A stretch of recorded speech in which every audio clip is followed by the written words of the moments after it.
Herkese merhaba arkadaşlar. Kanalıma hoş geldiniz. Yepyeni bir videoyla karşınızdayım. Arkadaşlar bugünkü videomuzda Türkiye'nin güzeller güzeli Demet Özdemir'den yepyeni görüntüler geldi.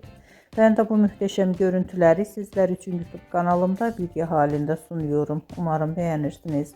Arkadaşlar videomu beğendiyseniz kanalımı izlemeyi ve bildirim butonuna basmayı unutmayın. Şimdilik benden bu kadar olsun. Yeni videomuzda görüşmek üzere. Hoşça kalın.